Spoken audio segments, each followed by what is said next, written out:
2. A night out with the neighbours.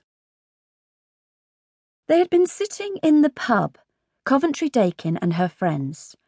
It was Monday evening. Coventry was not enjoying herself. Derek, her husband, had raised his voice to her before she left home. He was going out to the annual general meeting of the Tortoise Society, and he thought that Coventry should stay in with the children. "But, Derek, they're 16 and 17, old enough to be left," whispered Coventry. "And what if a gang of violent yobs decide to break in and beat John up and rape Mary?" Derek hissed. Neither of them believed in arguing in front of the children, so they were in the back garden, in the tortoise shed. Outside was the glooming night. Derek had picked up a lettuce during his last speech and was carefully peeling away leaves and feeding them to his beloved tortoises.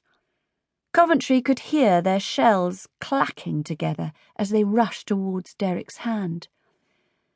"But there aren't any violent gangs around here, Derek," she said. "Those gangs drive round in cars, Coventry. They come out of the inner city and pick on affluent suburban houses." "But this is a council estate, Derek." "But we're buying our house, aren't we?" "How would a carload of yobs know that?" "Because of the Georgian doors and windows I've put in, of course. But if you want to leave John and Mary alone and defenceless, then go ahead.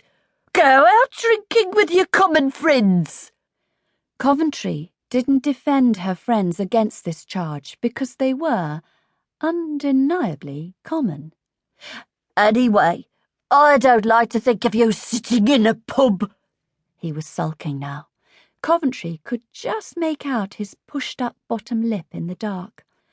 "Don't think about it, then. Concentrate on your slimy tortoises." She was almost shouting. "Tortoises are not slimy, as you would know if you could ever bring yourself to touch one." There was a long silence between man and wife, which was broken only by the surprisingly loud crunching noises made by the feasting tortoises. For something to do, Coventry read the beasts' names, which Derek had written immaculately in fluorescent paint on each shell. Ruth, Naomi, Jacob, and Job. "Shouldn't they be hibernating?" she asked her husband. This was a sore point. There had already been several frosts, but Derek kept putting off the evil day.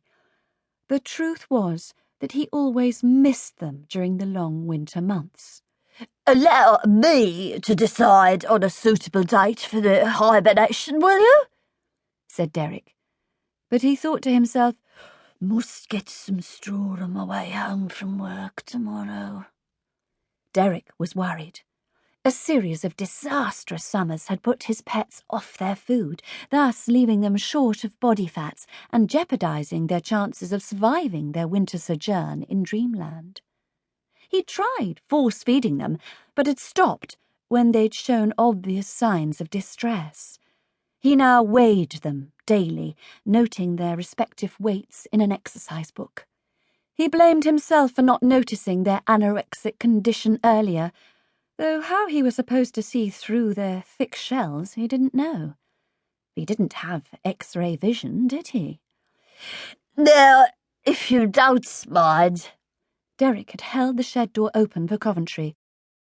She had squeezed past him through the narrow opening, not wanting to touch or be touched by him, and walked across the dark, damp grass where the tortoises sported during the summer months, and went into the house. The pub Coventry and her friends were sitting in was called Astaire's. It was a theme pub, the theme being the cinematic persona of Fred Astaire.